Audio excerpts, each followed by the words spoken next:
It didn't begin with a grand announcement. There was no global press conference, no carefully staged debut meant to conquer the world. What began in Bangkok felt quiet, almost understated, two women building something rooted in authenticity, culture, and presence. Yet somehow, that quiet beginning echoed all the way to Europe. And before anyone fully realized what was happening, the LENAMIU effect had arrived. From Bangkok to Berlin, their influence spread not like a trend, but like a movement. At first, Europe didn't quite know what to call it. Some called it fashion, others called it art. Many felt it was something deeper, an energy, a perspective, a confidence that didn't ask for permission. LENAMIU didn't enter European spaces by adapting themselves to fit expectations. Instead, they brought Thailand with them. Their identity, their rhythm, their way of seeing the world. And Europe listened. What made LENAMIU different was not volume, but conviction. They didn't try to outshine established names or compete for validation. They arrived grounded, unapologetic, and intentional. Their presence felt deliberate, as if every step forward had been carefully chosen long before it happened. In Bangkok, they were already respected. Their roots were visible in everything they did: the warmth of Thai culture, the balance between tradition and modernity, the quiet confidence that comes from knowing exactly who you are. But Europe was unfamiliar territory. Different tastes, different standards, different histories. And yet, instead of resistance, there was curiosity. European audiences didn't just see two women from Thailand. They saw storytellers. They saw discipline. They saw restraint mixed with boldness. There was something magnetic about how LENAMIU moved through spaces that had long been dominated by Western voices. They weren't loud. They didn't over-explain. They simply showed up and allowed their work, their presence, and their chemistry to speak. Berlin was one of the first cities to truly feel it. In a city known for its artistic defiance and cultural openness, LENAMIU's arrival felt almost destined. Their aesthetic resonated with Berlin's raw honesty. Their message aligned with the city's love for individuality and reinvention. People didn't just watch, they leaned in. Conversations started. Names were shared. Invitations followed. And then it spread. Paris noticed. Milan became curious. Creative circles in London began whispering. What began as admiration turned into influence. European creatives started referencing LENAMIU, not as an exotic exception, but as a standard, as something aspirational. What shocked many was how naturally it happened. There was no forced narrative about breaking into Europe. LENAMIU didn't frame their journey as conquest. They framed it as connection. They collaborated instead of dominating. They listened as much as they spoke. And that humility, paired with undeniable talent, made people trust them. Two women from Thailand, standing confidently in European spaces that had not been designed with them in mind, yet somehow feeling like they belonged there all along. The LENAMIU effect wasn't about replacing European culture. It was about expanding it. Audiences began to realize that this wasn't a fleeting fascination. LENAMIU represented a shift, a reminder that influence no longer moves in one direction. That creativity doesn't need a Western origin to be global. That stories from Bangkok can resonate just as deeply in Berlin cafes, Paris studios, and Milan galleries. And as more eyes turned toward them, one thing became clear. LENAMIU wasn't redefining Europe by changing it. They were redefining Europe by reminding it how big the world really is. As the LENAMIU effect continued to ripple through Europe, the media slowly began to catch up. At first, coverage was cautious, almost observational. Articles framed their presence as interesting, refreshing, and unexpected. But tone shifted quickly. What started as curiosity evolved into recognition. European publications stopped asking where LENAMIU came from and started asking what they stood for.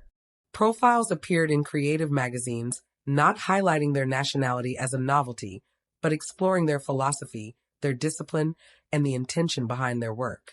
Interviews focused on process rather than spectacle. On talk panels and cultural forums, LENAMIU's names were spoken with respect, often followed by a pause, as if people were still processing the scale of what was unfolding. Behind the scenes, invitations multiplied. Galleries wanted them. Fashion houses wanted their perspective. Creative directors wanted their presence in rooms where decisions were made.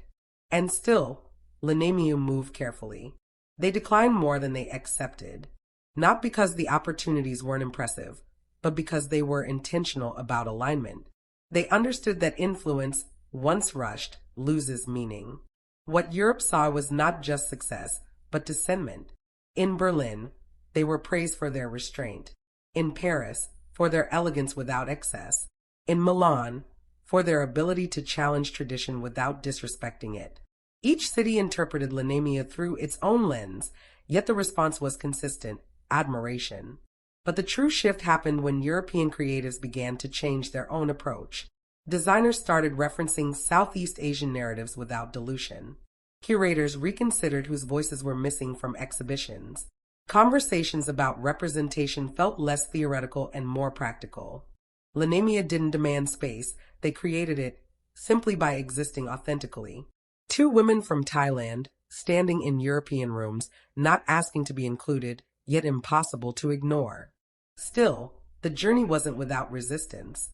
There were quiet moments of doubt, closed doors that didn't make headlines, meetings where assumptions lingered in the air before a word was spoken, expectations that they would explain themselves, soften themselves, or translate their identity into something more digestible.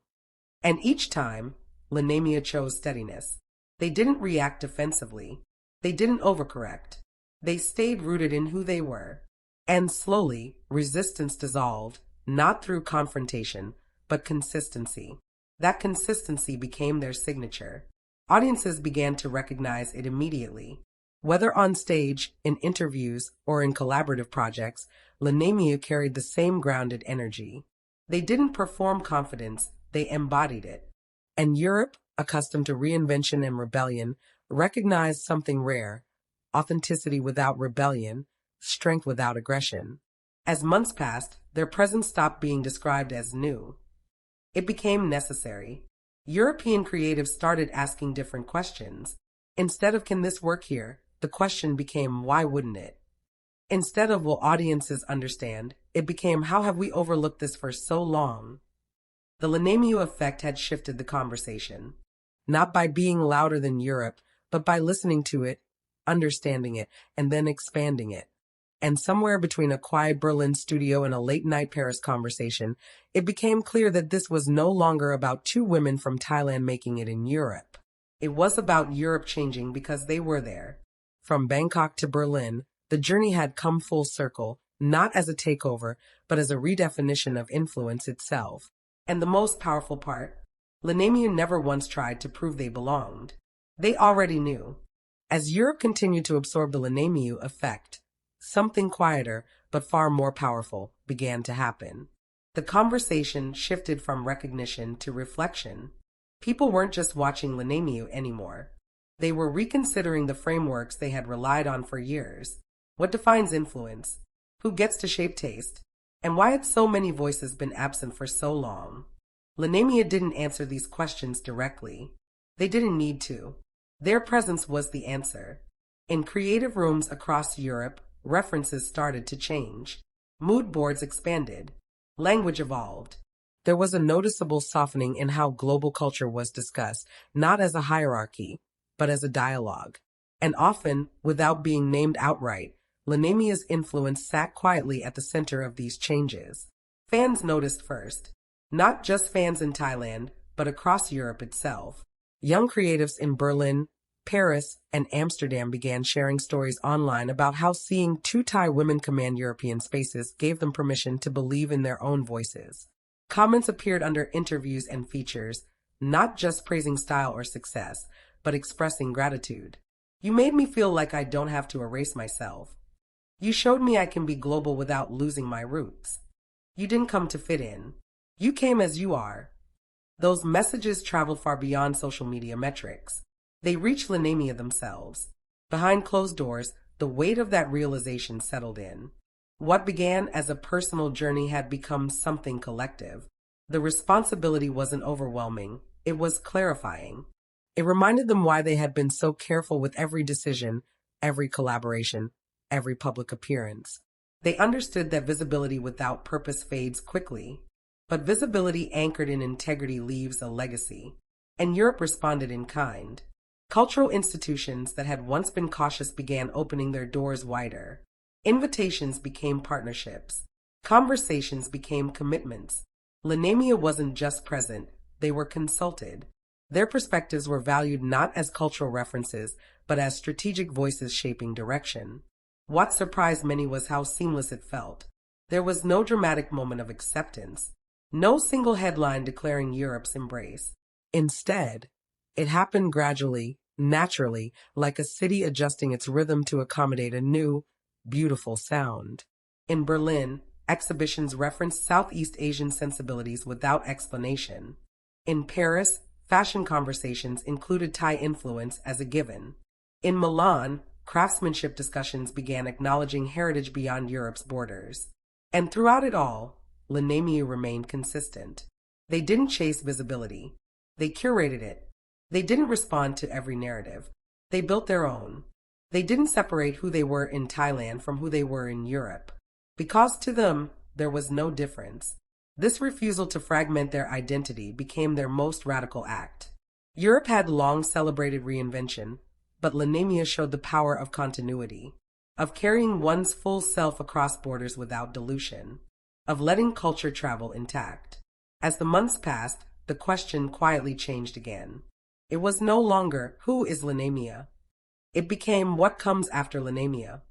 Not because they were fading, but because they had opened a door for Southeast Asian voices, a door for women leading without compromise, a door for influence rooted in depth rather than dominance. And perhaps the most remarkable part of the LENAMIU effect was this: they never positioned themselves as pioneers. They simply walked forward and let the world catch up.